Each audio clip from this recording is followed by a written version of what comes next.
let's get to the reason we're all here tonight. I'm super excited to have my friend Hiten Shah here for the third time. I'm sure most of you have already heard of him or familiar with his career. You know, he's a serial entrepreneur, an investor, and he started two companies you've probably heard a lot about, Crazy Egg and KISSmetrics. His current company is Nira. I'm guessing he might be telling us a little about that in this talk today, hopefully.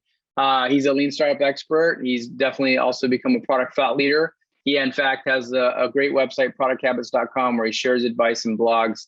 And again, you can find him on Twitter at Hiten Shah. And he's going to be sharing with his advice on the art of pivoting towards product market fit. So with that, let me turn it over to Hiten and let him share his screen. Welcome. Thanks, Dan. What a great intro.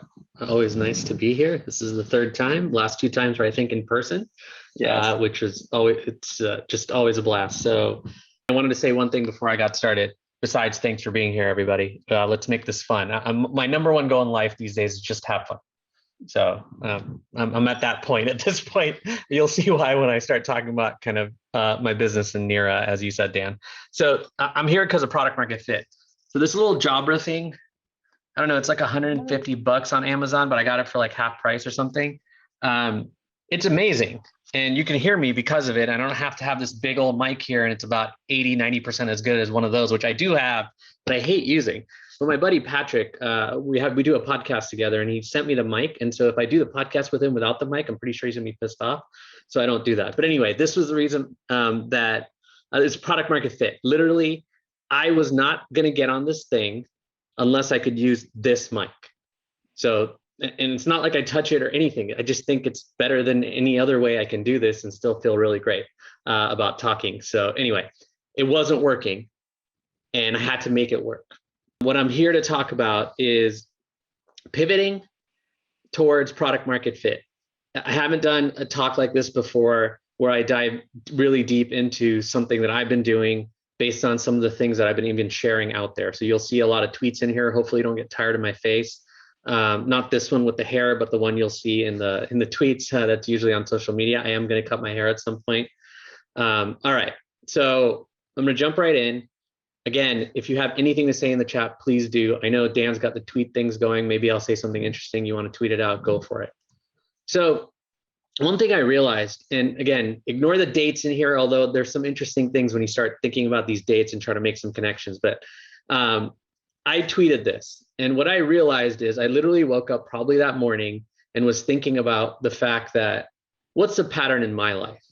And in my life, the pattern is that when I build businesses, not just products, any kind of business, I've built a few different kinds, but basically, I haven't seen a lot of people get to product market fit more than once. Some people maybe twice.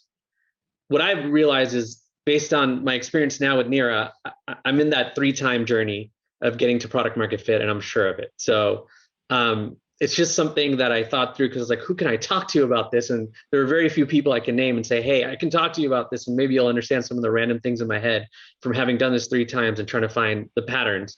Because I think you know, the way I would kind of go deeper and say it is this. I think product market fit is everything. I think it's just absolutely everything. It doesn't matter what size company you are. It doesn't matter what type of business you are.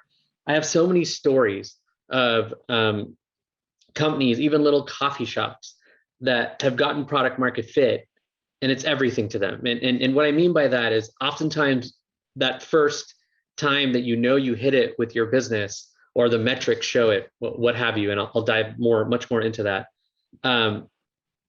You kind of like everything that you do after that has a lot to do with that fit that you found in the first place. The way the team thinks about certain things, all those things are kind of at the kernel, is all the things that got you to product market fit, all the lessons you basically learned along the way. That's why I'm just gonna say it, it's everything. So I tweeted this. I'll let you take a couple seconds to read it, and I'll read it again. And there's a lot of these tweets, but I figured I could tell my story through tweets today and a few emails and whatnot. So I've been around building products for like the last 18 years. And I think, Dan, you might date me a little bit on that. Longer than 18? Yeah, a little bit. Okay. Is that right? We'll see. We'll see. I gotta do Okay, that. Yeah, I'm just curious. when you're old enough to you can't figure it out, then yeah. Okay, A little cool. bit. Just check it. Just check it. All right. So he's like grandpa or great uncle or something like that. But what I was going to say about this is basically I've seen a lot of concepts. Even lean startup as a concept itself is now misunderstood. And thanks to folks like Dan, it is becoming clear and has been clear from the books that he's written and a bunch of other folks that have written. So the way I think about it is let's explain these two topics that I'm talking about, product market fit and pivots. And I'm putting those together because I think they're very interconnected and related, almost the same thing. I know that might sound a little weird, but I'll get there. So what it means to have product market fit, according to Mark Andreessen from Andreessen Horowitz and kind of, Netscape and the web and all kinds of things are here because of him. So I think you might know a thing or two about this product market fit thing. Basically, he puts it really simply, and I think people try to overcomplicate it. So he just says it's about being in a good market with a product that can satisfy that market. So all you're really trying to figure out with whether you have it or not is your product satisfying the market? That's it. It's actually that basic. And there's a lot of measures for it and stuff like that. I will get into those. But I just wanted to define it in this way. Again, anyone wants to challenge me, anyone wants to ask me questions about any of this stuff, I'm a complete open book and can give you as many examples as I can about any of the things that I've noticed about any of this. So get them ready. Super happy to dive in. So this is something I tweeted too, and I truly believe this now. If you're trying to get to product market fit, especially for the first time, you have limited resources, limited time of some kind, any kind. I've never found someone who really truly doesn't have limited time when it comes to like when they first start and try to get to product market fit. Then there's subsequent product market fit journeys after that, which are also relevant. So this does apply even at scale. And a lot of times at scale, you're trying to do new initiatives that are completely different brands and things like that. So you're kind of reinventing the wheel again of getting to product market fit and all that stuff.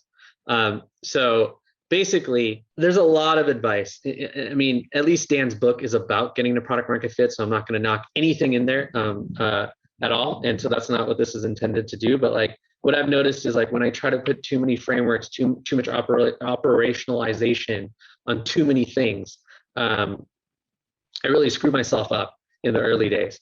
And it's because I get stuck on a framework or somebody on the team wants to use some random tool, all that. And no offense to product board or anything, but at a certain size, you need it. Before that, you actually don't need things like that. You have enough tools between Notion and Trello and all these things. It's when those things break that you should be thinking of bigger tools.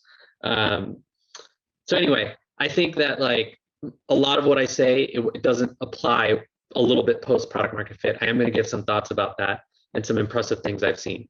So this is the real reason I'm here, because I've been in a lot of meetings like this.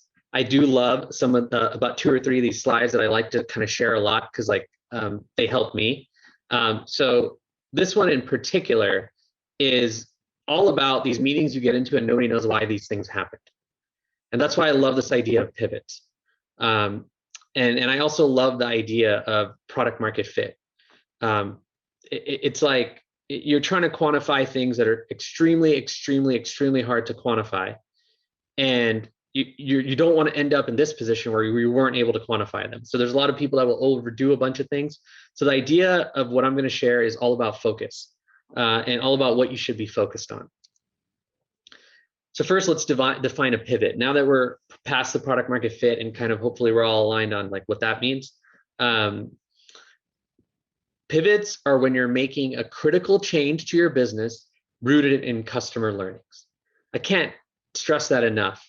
I kind of have a cute name for what a pivot isn't in a little bit, but at the end of the day, it's rooted in learnings. That's a key part here, and it's customer learnings. And so based on Eric Ries's original definition of a pivot, these are basically the 3 types that you can make. There are a few other types too, but like these core 3 are kind of how it works, so to speak. If you want to make it official and have a framework for thinking about a pivot and use the terminology, you should definitely explain it well and have a common language for it.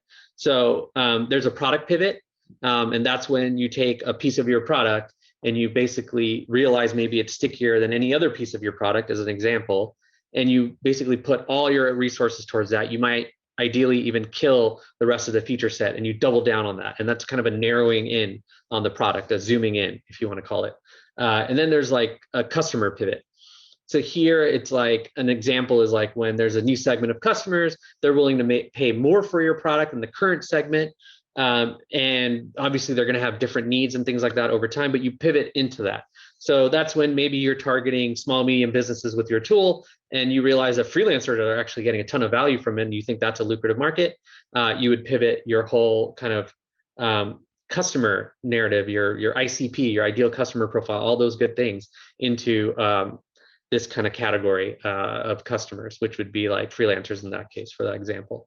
And then a problem pivot, and that's kind of as you're talking to people, you discover that there are bigger problems than the ones that you're actually trying to solve originally. And that's when you're basically pivoting the problem. But it's all off of a customer discovery. You either built something, you did a lot of customer development interviews, you've been in market somehow, as I would call it. And what I mean by in market is you're talking to the market, you're talking to people in a market. And so this is the way I think about pivots. And sometimes you can do multiple pivots. And so I think right here, Sean asked about what would a pricing model change fit, or how would that fit here?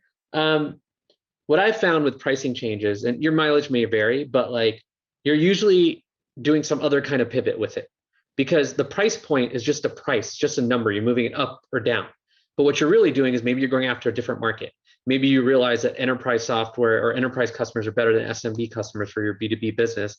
So you kind of go sort of increase prices, or you increase, or you change the way you want to price. Like you go from having subscription pricing to a metered pricing on a monthly basis, or something like that. So to me, there's always an underlying reason that might fall in these three buckets or a few others, but they're big buckets, not necessarily just what I would call some kind of tweak that you're making on the kind of pricing and business model. But again, all this stuff's debatable. I'm open to debate this. It's all about just if you're on a team and you need to start using this language, just make sure you're all clear on it and have even an answer for a question like what Sean asked, if that's a concern on the team.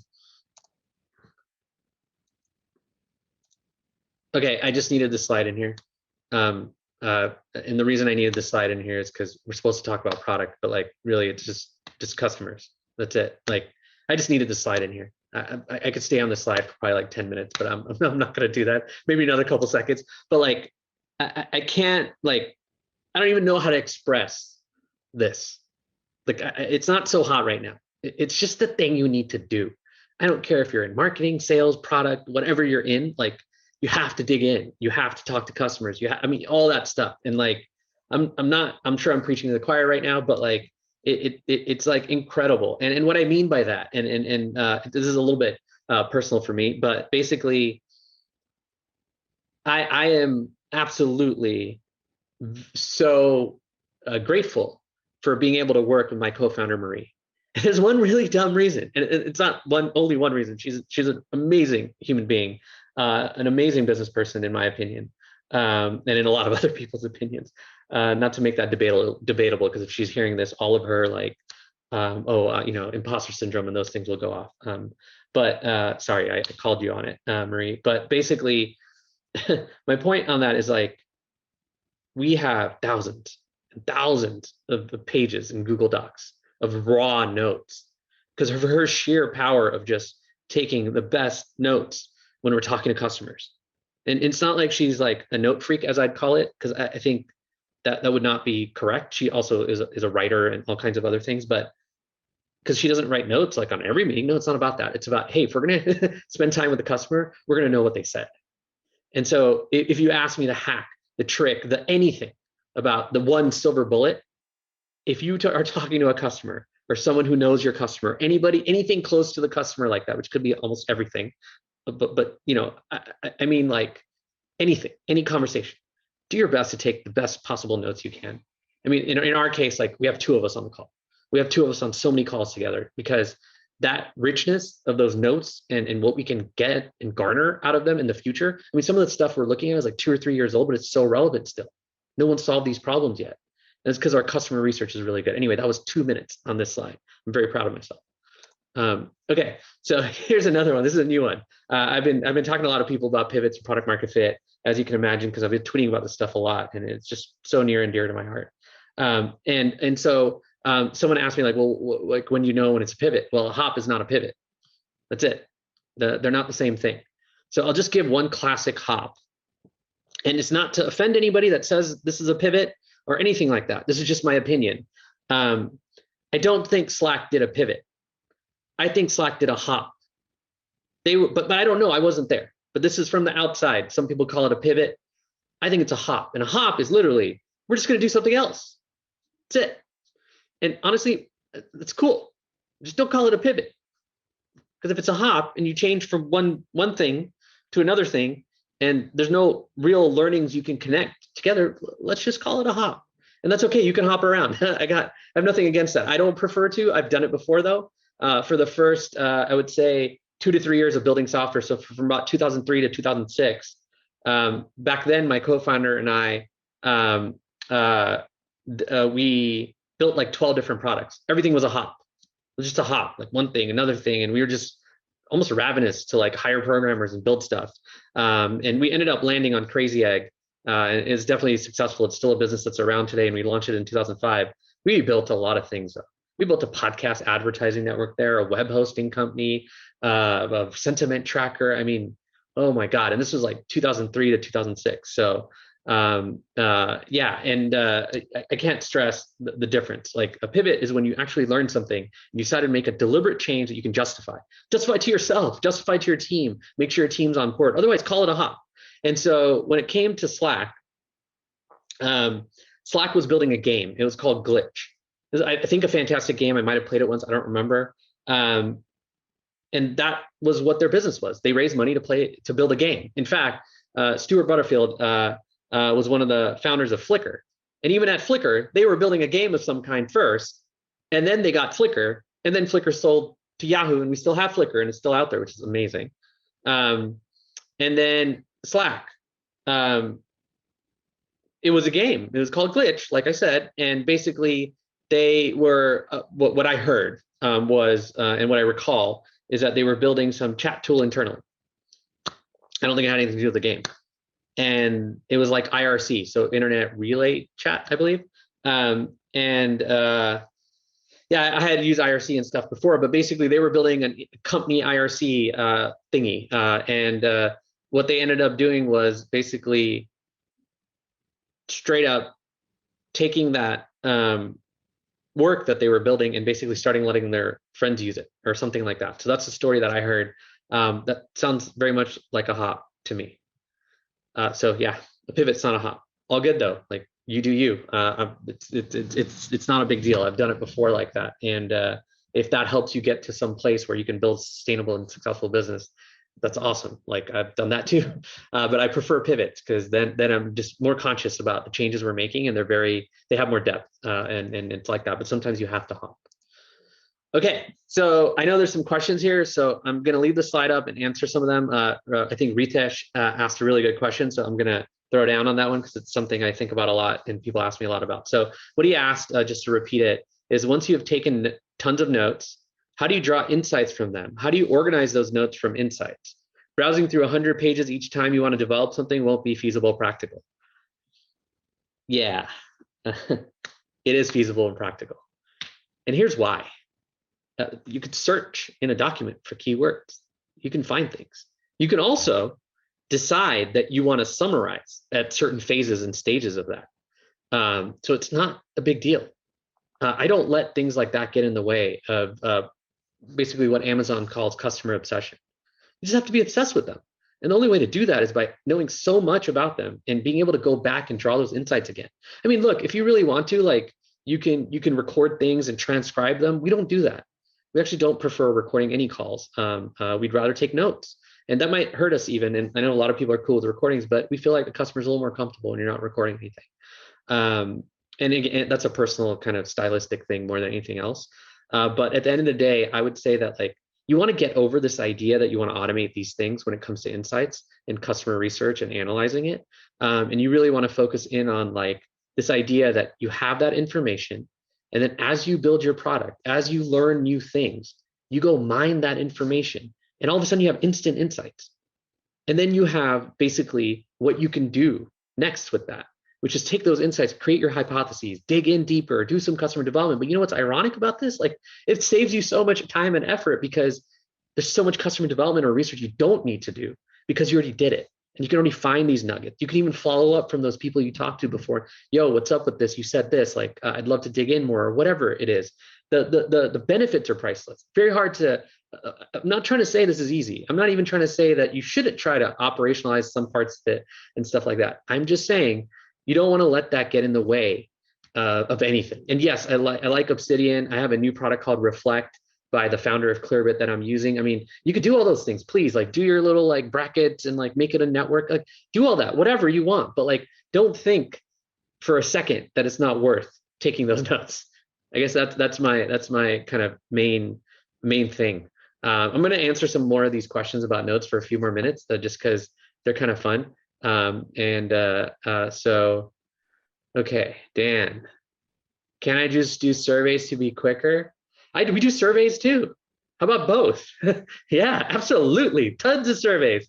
In fact, like, when we raise some money, we do more surveys because you can pay for the panels and all that good stuff. We have a perpetual user testing account that we use the crap out of. Yeah, everything under the sun to do research. There's a new tool called Winter, WYNTER.io by the guy that started Conversion XL, which is like, I mean, he knows about conversion optimization more than anybody I've seen, and like his research tools are amazing. Actually, we get better research from his tools than some of the panels from some of the other bigger players.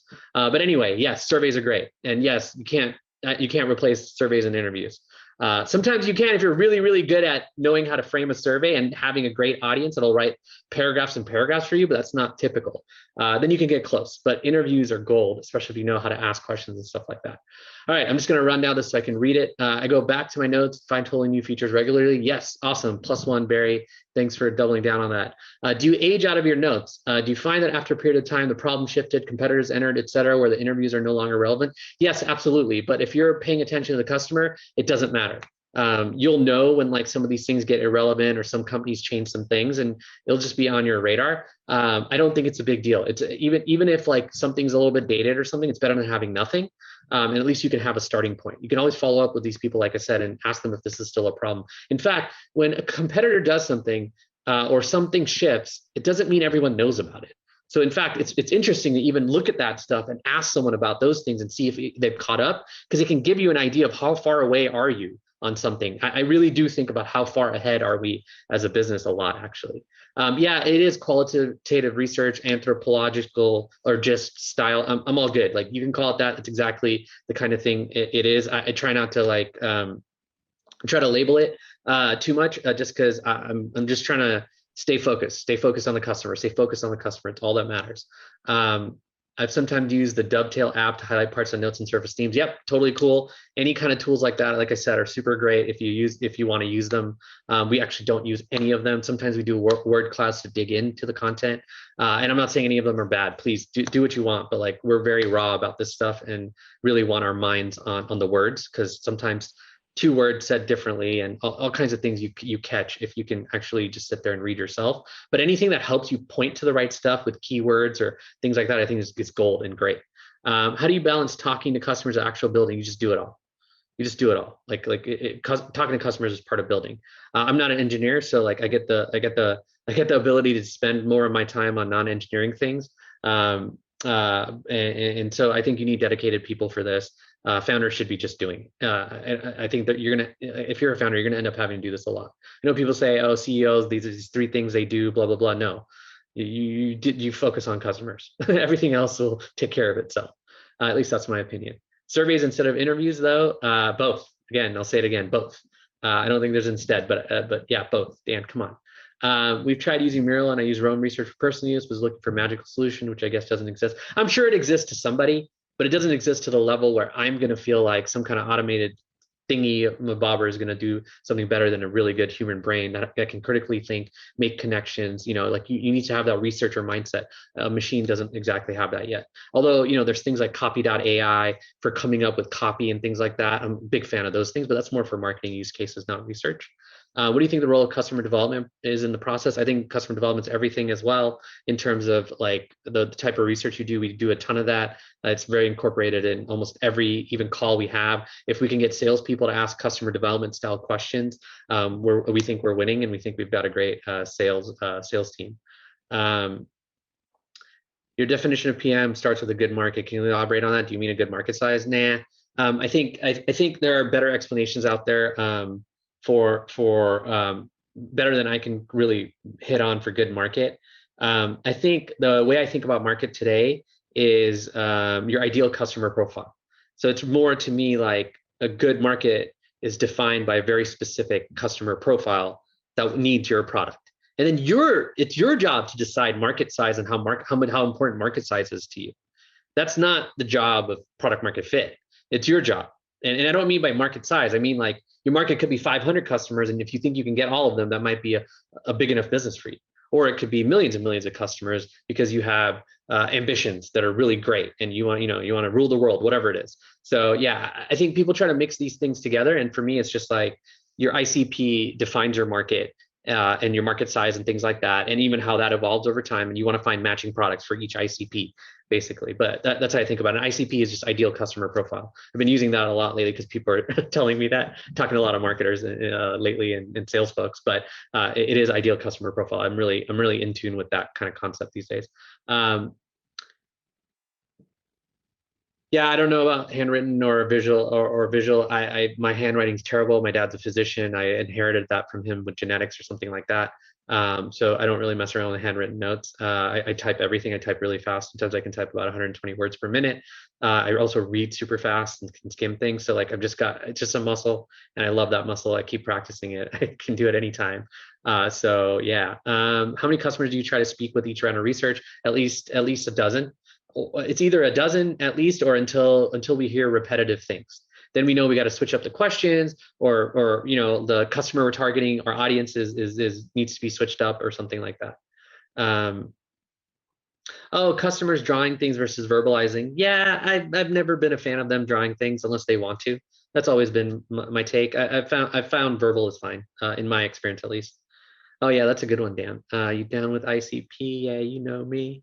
That's great. Okay. After releasing product, you also consider metrics like NPS score to pivot your product. I don't really use NPS to pivot.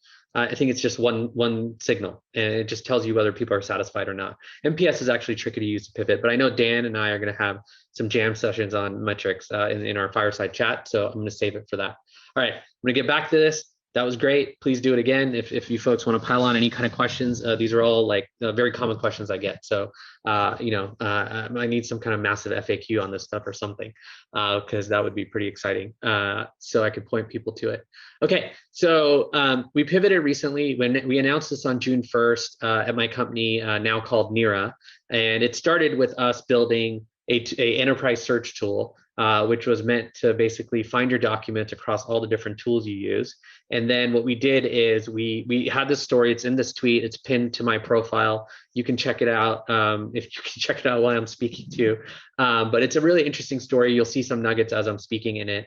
But basically, the idea was we went from something that was focused on individuals inside of companies as well as personal use, which is really wide. And then for now, something that's focused on sort of IT people in the IT department, including security folks and the security team and legal and compliance teams, because all of these folks have this problem where now that we're collaborating in the cloud, there's a major need to protect the documents that exist in all the different services that you're using. And we're starting with Google Workspace, but that also will kind of, I'll explain some more as we go. So I'm just going to keep going, but this was kind of what's happened to my company, and the whole business has completely changed, and we definitely have product market fit now, at least the earliest version of that, and I'm super pumped about it. I've seen this before, but this one's pretty good.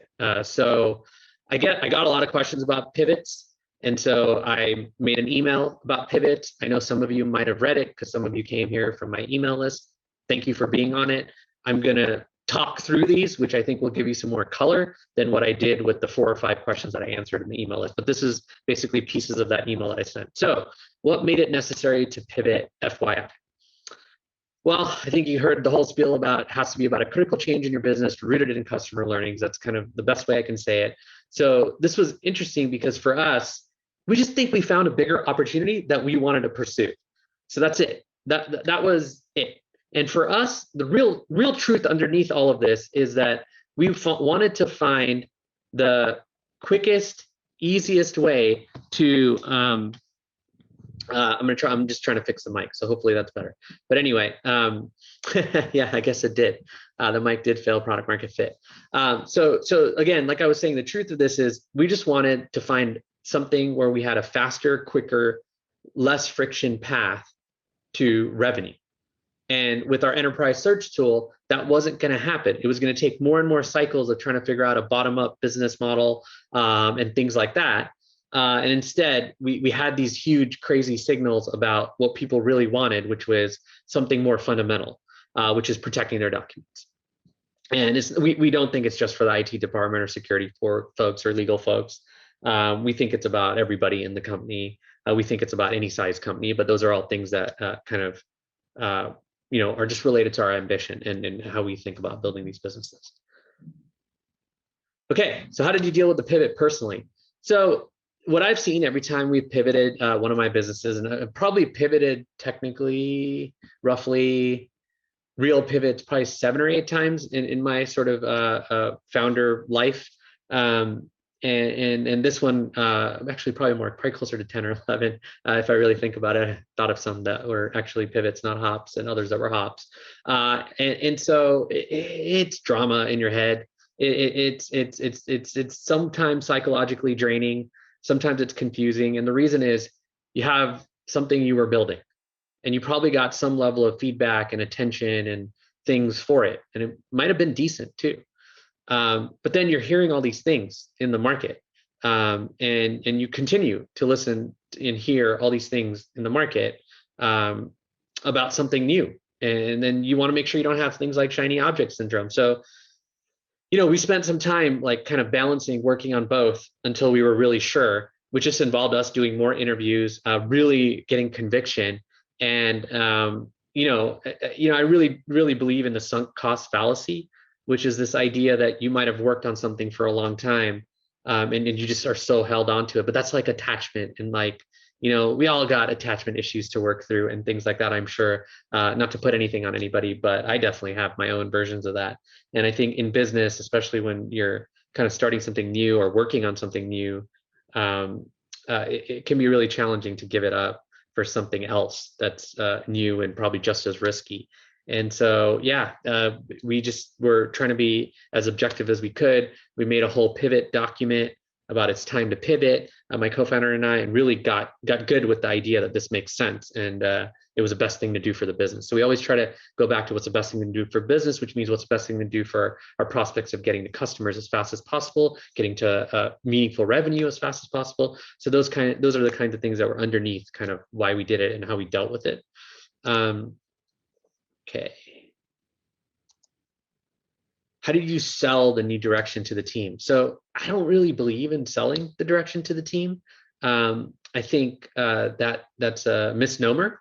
Another way to think about it is maybe you're selling it every day as you're in the process of understanding and learning it. So learning like what you need to do. So for us, it was just very simple. And I'll give another analogy. So if any of you have ever had a stakeholder that's an investor in your company, and there's some people that debate me on this, but like we send an investor update on the first Monday of every month at 8 a.m. It shows up in the investors' inboxes if we have investors in our business.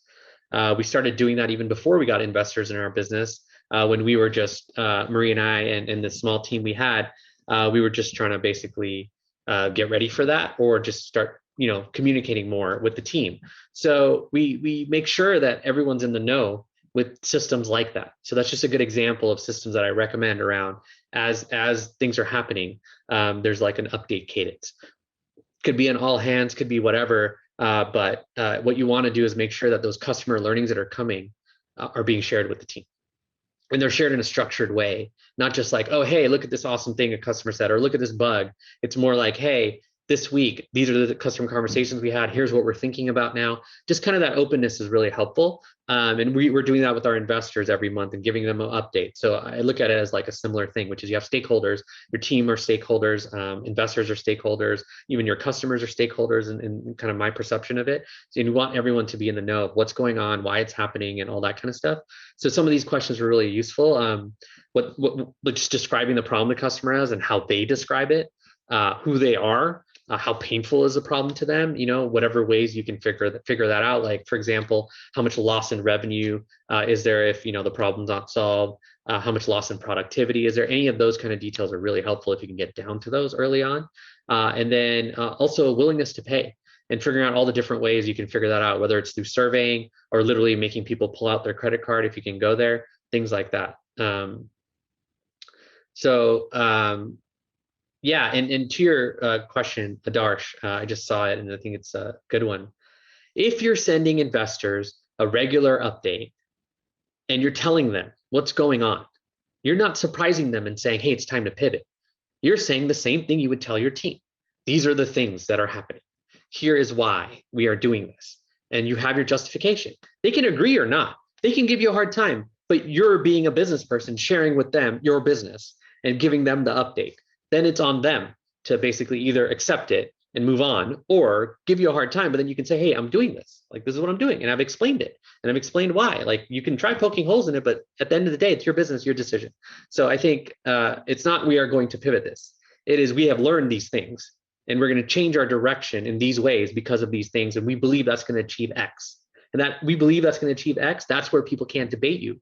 If that X that you're going to achieve is more revenue, faster growth in the business, like getting closer to product market fit, what have you. Okay, what kind of signal and how much did you get to know a new idea would work and the old one won't? It is, in our case, I was trying to say this before, it wasn't like the old one wouldn't. It was just like the amount of work we thought it would take for that one. And I think my next question might be related to this, but the amount of work it would take, here it is, yeah, was too much compared to this new direction that we kind of validated really, really thoroughly and tried to figure out, hey, like, not like trying to like, almost like, for lack of a better word, like poo on the other one. It's not the point. The point is, did you find a better way? Is there a better way to product market fit? Is there a better thing we should be doing as a business? And better is defined by like faster to the customer, more revenue, bigger opportunity, something that it gets us more excited because the customer is excited, more pain, truly. If you really want to get down to it, like the best pivots are when you found more pain to solve, deeper pain, a harder problem in a way that customers have, a more challenging problem for them. That's where I would go with it. That's what I would focus on, not necessarily pooing on the old one, because like the old thing's fine. Like you got to move on from that, right? You have to focus on not the new, but like the why behind it. So that's the way we thought about it. We did have a great roadmap. We did start selling that product and trying at least to go kind of really sell it in to the market. We actually had a big opportunity that we still have sitting there around a desktop app that we were building, oriented around the enterprise search opportunity. And we thought we could sell, there's still a possibility of selling to IT, the document search product, not just the document access control product. But we couldn't, we had to focus, we had no choice. And we realized that we didn't want to get distracted and bogged down by like having to deal with two tracks at a very small company with less than a dozen team members. So yeah, once we saw strong indicators during sales calls where people wanted to buy, people wanted to start POCs and all that, it was just on like that we had to do it. We had no choice. We couldn't do the other thing. It'd be silly. It'd be stupid. It'd be not a good idea to continue that when there's so much signal here. And that's not always the case, but when you can find those opportunities to pivot, like those are the real ones. And you should spend a lot of time trying to get to that better thing with very objectively better thing. Was it painful, fun, or both? I think it's honestly, pivots are just so insanely a mix of all that. But what's exciting is like the customer you can serve, the opportunity that you find within the business, the things you can actually do to solve customer problems. So we just get excited about that. And that's what we want. We want to solve problems for people with our business and our product. So I think for us, like I'm pretty fundamental about this stuff. It's like, hey, I'm having fun if I'm solving problems. That's me though. That's my personality. Other people might think of it a different way, but I think that's how you define how it's fun for you, which is like, what do you gravitate towards? What do you care about? Like, what gets you going? What gets you to wake up in the morning? For me, it's actually solving problems for other people. Like I get excited about that, especially when there's a lucrative opportunities where I can build a massive business, adding value to the world. So that's the way I think about it on a high level. All right, some more tweets. So this was it. Yeah, that's it. If there's a problem, I'll solve it. Yeah, that's it. I don't see any other way to think about business. this is specifically how we found fit. We did this. We studied. Basically, we did our homework. And again, I was never good at doing homework. Marie was the one that from what she's told me, she just did her homework. She never cheated on a test or anything like that. I was the exact opposite.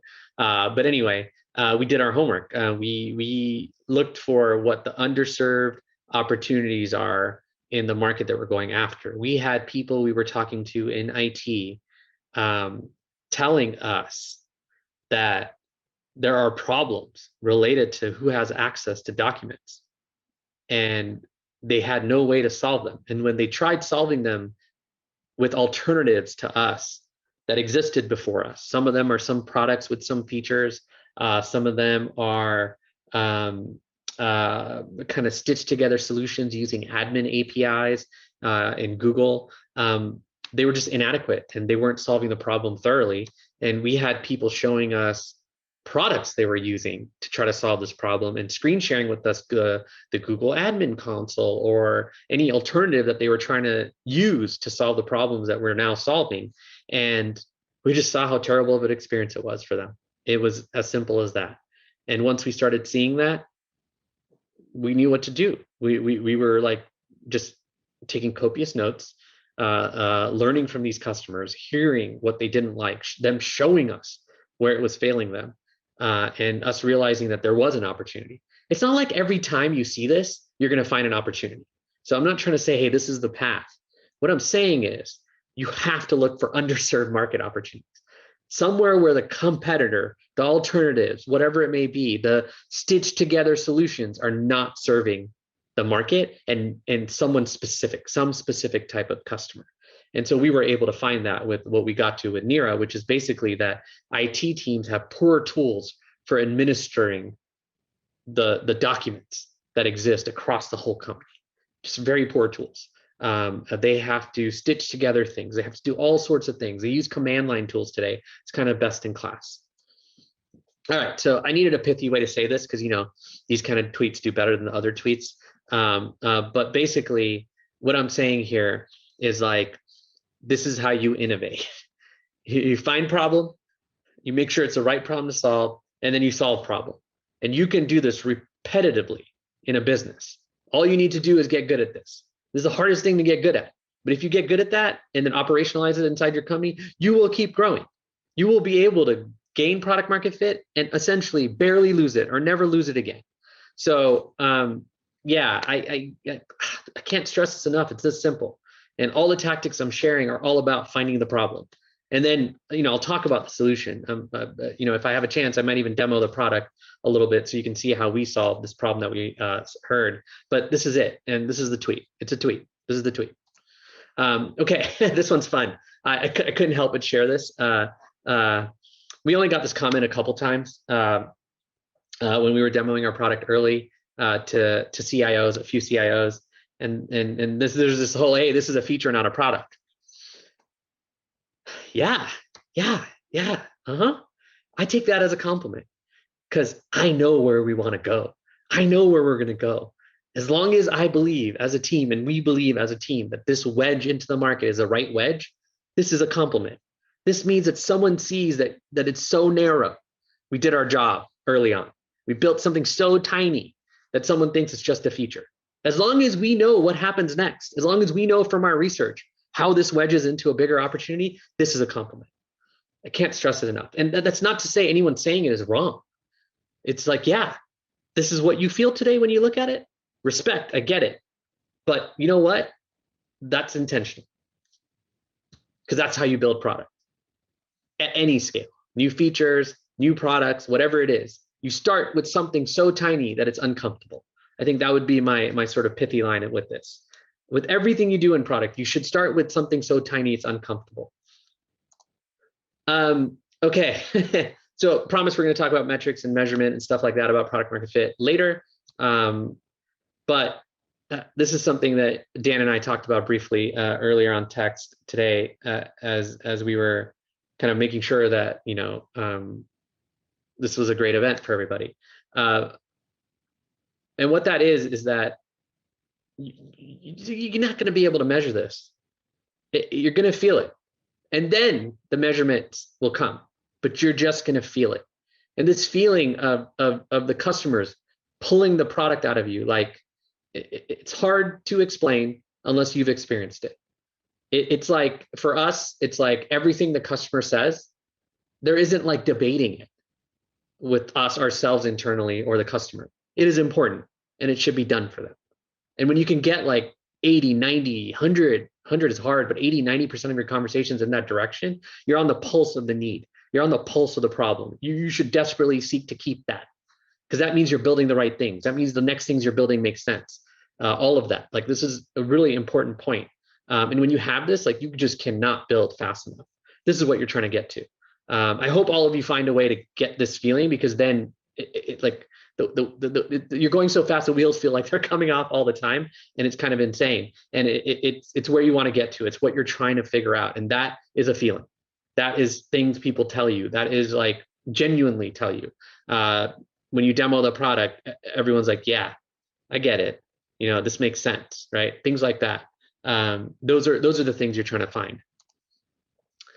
Yeah, I just wanted to double down on this a little bit. These quantitative measures tend to be lagging indicators of product market fit. What I mean is things like retention, high conversion rate, even closing deals. These are like quantitative things. They're great. You need them, but you need the things that give you conviction before that. And those things are the sort of leading indicators. A lot of them are qualitative. MPS is a form of a qualitative measure that's turned quantitative that does work. Retention is a lagging indicator, though. And so what leads to high retention? Usually high satisfaction, high MPS, usually. Again, a lot of people debate MPS. I just think it's one data point of many.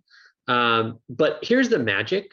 It's when you actually can align on the leading indicators. That's why if you do know MPS well and have found success with it, that's great, because that's your leading indicator. It's a leading indicator for high retention, leading indicator for renewals on sales, or like conversions from a free trial, or all that good stuff.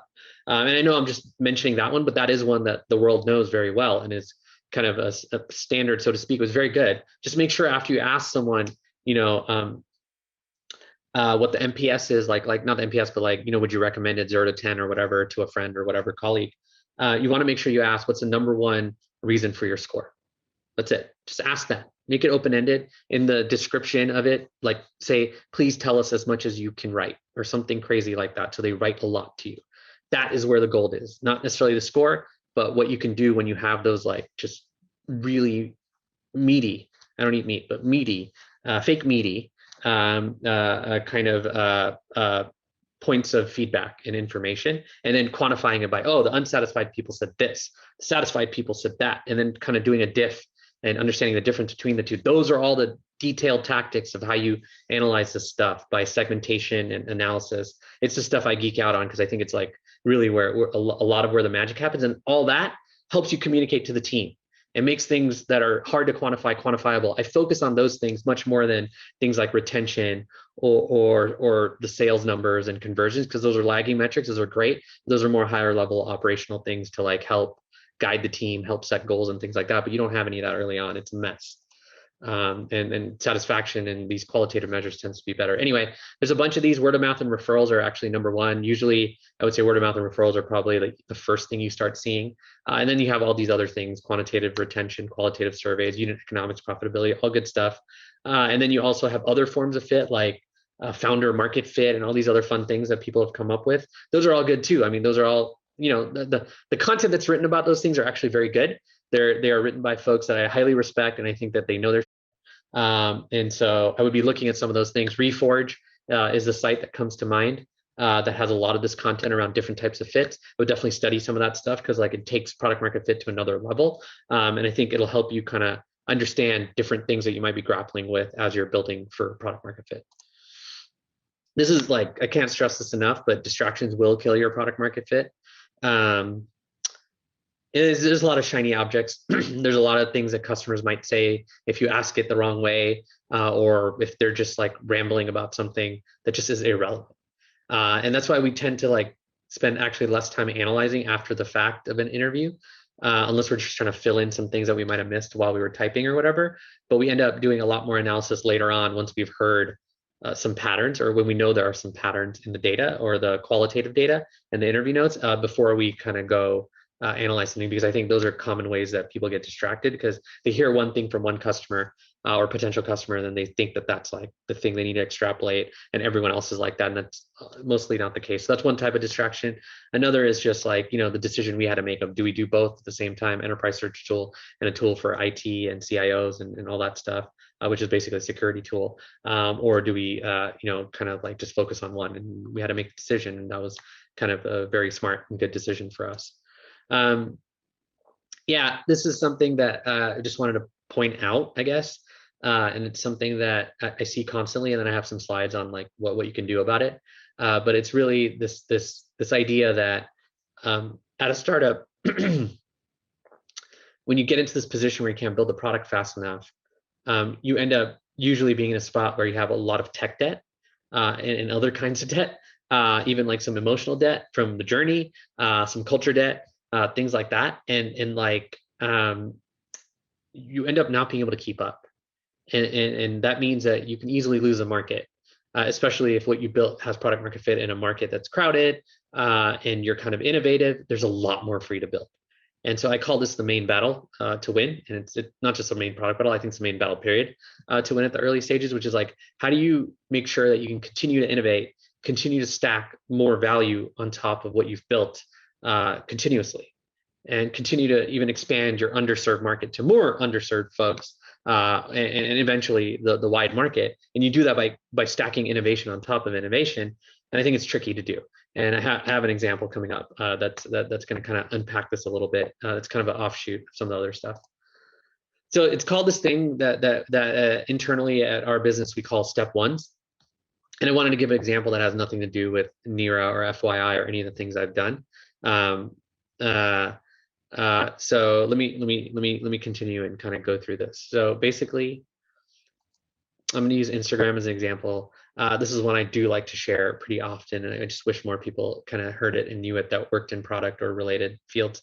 So that's why I like to share it. So it's about starting with step one. It's a concept we have at my company, and I saw Instagram do this. So we have Pinterest.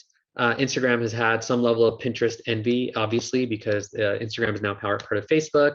Pinterest is a very visual product, so is Instagram. Instagram was a very mobile first, mobile only for the longest time. Then they built out their web presence. And Pinterest is all built on this idea of saving things to a collection. And so early on, Instagram, I'm sure somebody internally was thinking through all this, and I wanted to figure out like how they could kind of approach these set of problems that people have related to saving collections and things like that. So what Instagram did, and this was about now almost 5 years ago, back in 2016, is they introduced saved posts. Very innocuous little thing. They basically realigned their pages without much effort or too many crazy changes, and literally put this like little bookmark on every item. That's it. You just put the bookmark. And I think it said saved maybe. And you had to go really dig into your profile and get into the saved area. It was very hard to get to. And it even had to say like, only you can see what you've saved, because there is no sharing of this. But that was how they got in the game. And that was what I would call a step one. And you can imagine this is at Instagram scale. So they probably tested the icon and watched people try to tap it and nothing happened. I'm sure they did those things in really small increments. They probably tested the treatment before they came up with this bookmark in terms of the icon and all those things. They probably did a whole bunch of things. They probably even messed with the placement. They have an ability to test at scale. And then they probably saw what the results were both quantitatively and qualitatively. You can guarantee even before they ship this. So then they did that. That was December of 2016. And then by April, almost 5 months to the day later, they basically added collections. And even if you look today, collections exist on Instagram. And the key thing here is that they said that since we introduced the ability to save posts last December, 46% of Instagrammers have saved at least one post. Anyone will tell you that that's a super high percentage of people using a new feature in a product. Anyone will tell you that. It's just ridiculous. And they probably knew before they shipped it that they were going to have a high percentage of people using the feature. And then that's when they introduced the saving of a collection, or the saving of items to a collection, naming a collection. And this is exactly similar to, very much so, what the interface is today still. And they still haven't built like public collections pages or anything like that. It's still this little feature that probably just keeps you in Instagram because it's saving stuff for you. So you get this FOMO. You get this feeling that like, hey, all that stuff's gonna be gone. I'm not gonna have it anymore, even if you never go look at it. I don't know who's looked at their collections at Instagram. Not that's a knock, but it's very rare from what I hear. But saving them is a common thing. And that's like what we like to do as humans. And I think they really figured out this psychology and kind of built it into Instagram. And now they have a play against Pinterest if they ever want one, where they make these pages public. They really make a bigger deal out of it whenever they feel like it. But this was a step one. Not this. This was actually what we would call at our company a step two. But the step one was just get in the game. Make sure that that game is the right game to be in on the product and the treatment of it and this. Make sure it gets the adoption you want. And then go double down on it. And then in their case, they're waiting. I'm sure it's a thriving feature at the moment, and it's probably serving whatever their needs are, which is probably increasing retention, probably more than quite a bit, I would imagine, since the introduction of this. So I love sharing this. This is like, if they can do it at their scale, I don't see why anyone can't do it in terms of really these small, tight product iterations.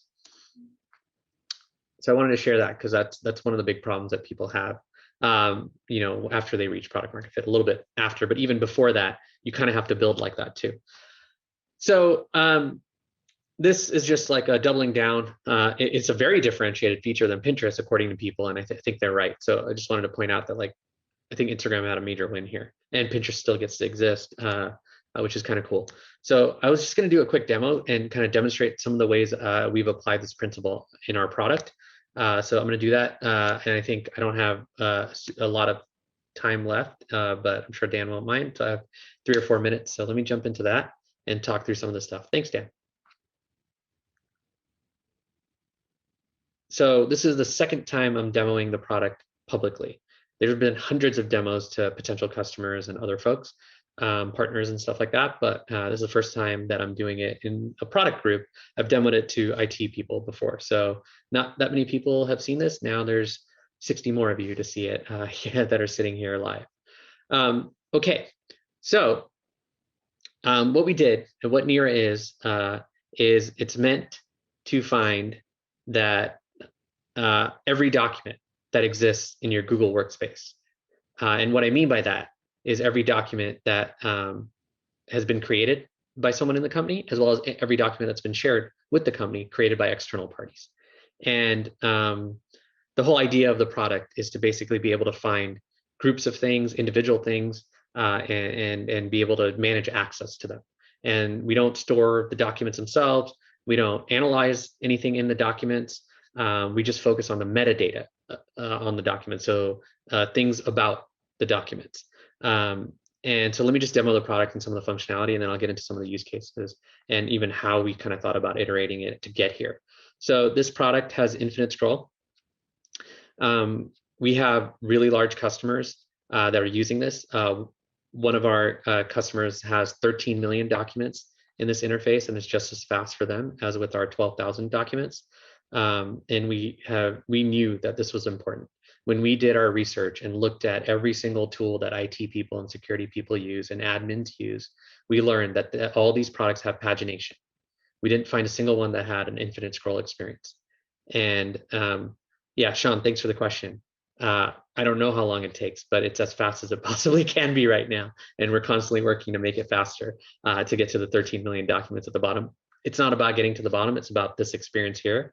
We can click, get all the details on the document, see who has access to it, exactly how they got access. Are they an owner? Are they an editor?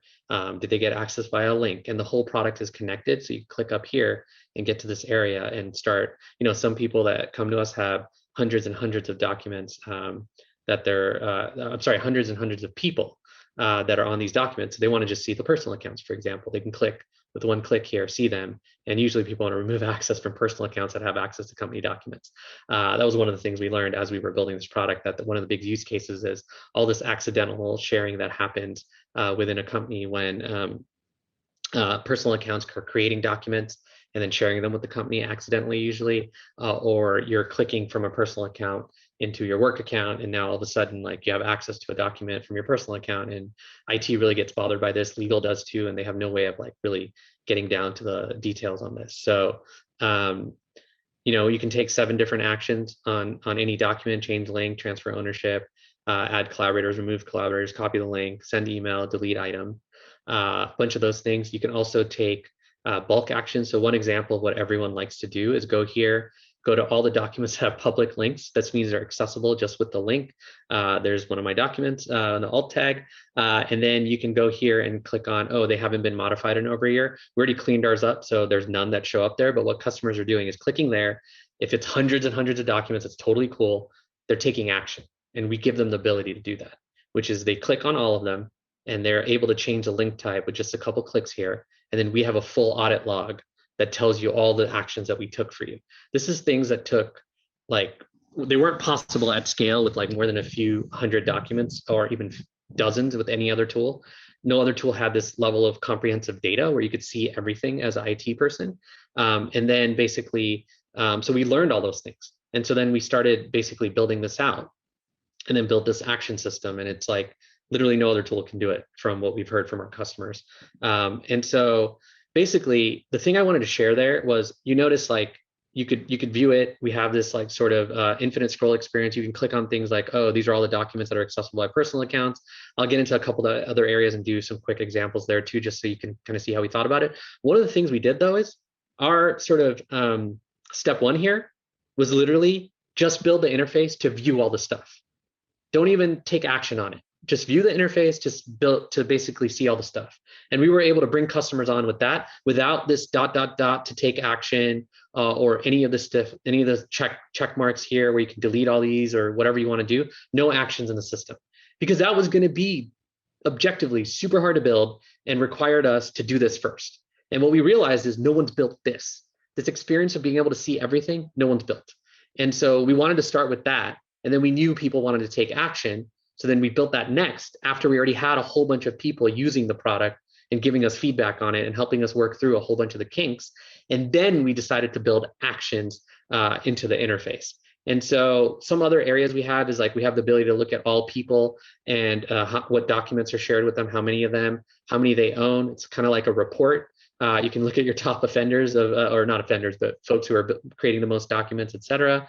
One of the most powerful things is you can come here and see all the personal accounts that have access. And a lot of people just want to do this. I want to select all and remove everybody, because it's essentially some form of a compliance violation to have people outside the company having access to company information. And you just don't know what they have access to.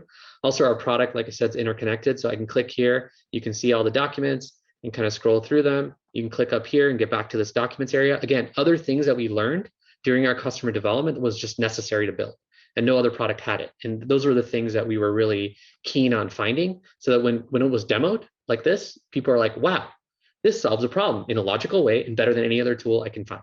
And that's the goal. That's a fundamental goal. This is how we reach product market fit. This is another area which shows you all the domains and even the number of people that have access to by these domains. This was another thing. It's kind of a flip around on kind of the, it's like a pivot on the data. Again, I'm supposed to talk about pivots, so let's talk about pivot tables too. And then you can essentially take all these 68 people off of all these documents and you're done, right?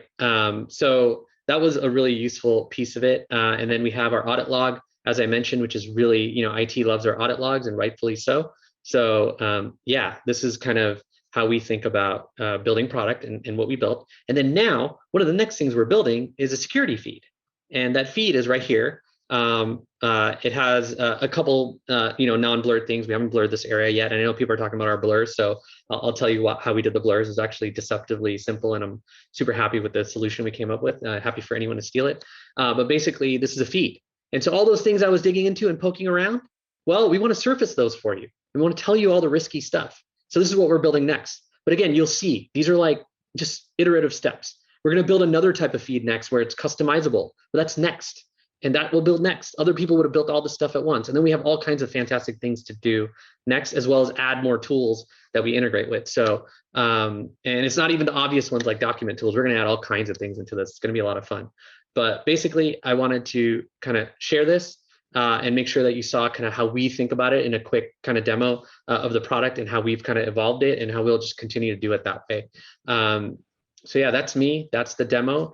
I don't think I have anything else to share. I will answer that one question. The way we did the blur is we basically use a bookmarklet, a JavaScript bookmarklet, and basically identified things in, I believe it's some kind of CSS selector or a div or something like that, and just identifying an ID on it, and are using the JavaScript to add the blur effect on all those items. And so literally before I got on this call, I had set up I loaded it, and obviously it's unblurred. And then there's two bookmarklets I hit, one for the names and one for like the names, like the titles of the documents, and another for all the email addresses and things like that. I hit one bookmarklet, it covers up all the emails. I hit another one, it covers up all the names, and I'm good to go. And like, again, we think everything in that iterative product driven step one fashion. So this was a step one. So our engineers didn't have to do anything to make it so we could hide the PII on the site and not get into these demos where we have to show our data, because that's just not cool and we wouldn't want to do that. Thanks, Hiten, for a great talk. I really appreciate it, and all the Q&A. That was awesome.